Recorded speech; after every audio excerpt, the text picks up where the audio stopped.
غوث اور سردار ڈاکو کا واقعہ۔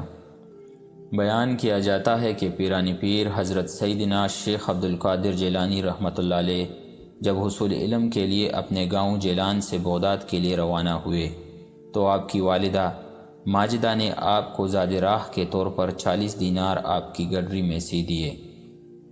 چلتے وقت اپنے لخت جگر کو نصیحت کی کہ بیٹا، کیسی ہی مصیبت اور برے حالات تمہیں پیش آئیں، سچ کا دامن ہاتھ سے نہ چھوڑنا اور جھوٹ کے نزدیک بھی نہ جانا، کیونکہ راست گوئی 1000 عبادتوں کی ایک عبادت ہے۔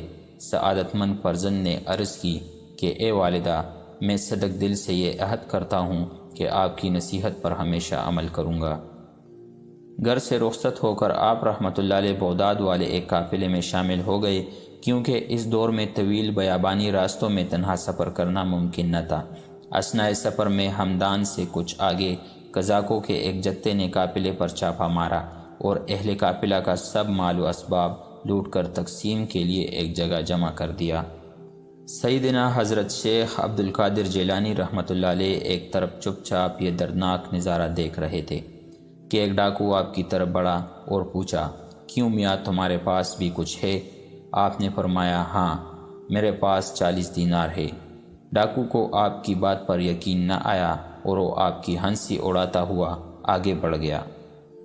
اتنے میں ایک دوسرا قزاق آپ کی طرف آیا اور آپ سے وہی سوال کیا۔ آپ نے اسے بھی یہی جواب دیا کہ میرے پاس 40 دینار ہیں۔ آپ کی غریبانہ حالت کو دیکھ کر دوسرے ڈاکو نے بھی آپ کی بات ہنسی میں اڑا دی۔ ہوتے ہوتے یہ بات ڈاکوؤں میں پھیل گئی اور ان کے سردار احمد بدوئی کے کانوں میں بھی یہ بات جا پہنچی۔ اس نے حکم دیا کہ اس لڑکے کو میرے پاس لاؤ۔ ڈاکو آپ رحمۃ اللہ علیہ کو اپنے سردار کے سامنے لے گئے۔ سردار نے آپ سے مخاطب ہو کر کہا، لڑکے سچ سچ بتا، تیرے پاس کیا ہے؟ حضرت نے بلا خوف اس بات کا جواب دیا، میں پہلے بھی تیرے 2 ساتھیوں کو یہ بتا چکا ہوں کہ میرے پاس 40 دینار ہے۔ اس نے پوچھا، اچھا کہاں ہے؟ حضرت نے فرمایا، میری بغل کے نیچے گڈلی میں سلے ہوئے ہے۔ سردار نے ایک ڈاکو کو حکم دیا کہ اس لڑکے کی تلاشی لو۔ چنانچہ اس نے آپ کی گڈلی ادھیڑ کر دیکھی تو اس میں واقعی 40 دینار نکل آئے۔ احمد بدوئی اور اس کے قزاق یہ دیکھ کر بہت حیران ہوئے۔ احمد بدوئی نے حیرانگی کے عالم میں حضرت سے پوچھا، لڑکے، تمہیں معلوم ہے کہ ہم قزاق ہیں اور مسافروں کا سامان لوٹ لیتے ہیں، پھر بھی تم نے ان دیناروں کا بہیت ہم پر ظاہر کر دیا، حالانکہ یہ رقم اس قدر محفوظ تھی کہ کسی کو اس کا وہم و گمان بھی گزر نہیں سکتا تھا۔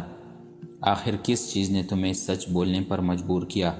حضرت نے فرمایا، میری والدہ نے گھر سے چلتے وقت مجھے نصیحت کی تھی کہ ہمیشہ سچ بولنا، بھلا ان 40 دیناروں کی وجہ سے میں اپنی والدہ کی نصیحت کو کیوں فراموش کر دیتا اور اللہ تعالیٰ کو ناراض کر دیتا۔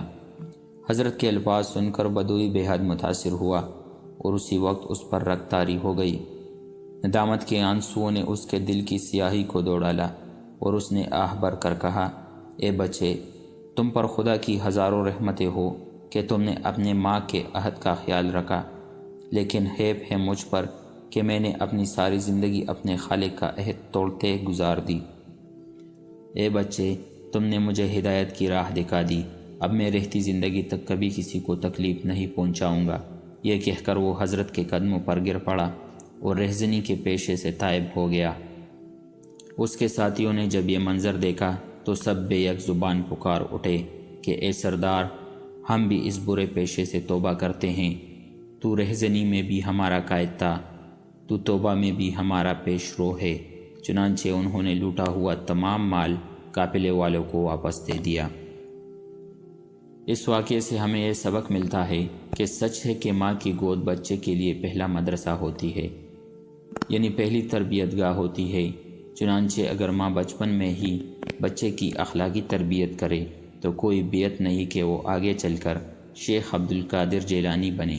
لہٰذا اس واقعے سے ہم سب کو، خصوصاً ہماری ماؤں بہنوں کو خاص طور پر سبق حاصل کرنا چاہیے۔ اللہ تعالی ہمیں عمل کرنے کی توفیق عطا فرمائے، آمین۔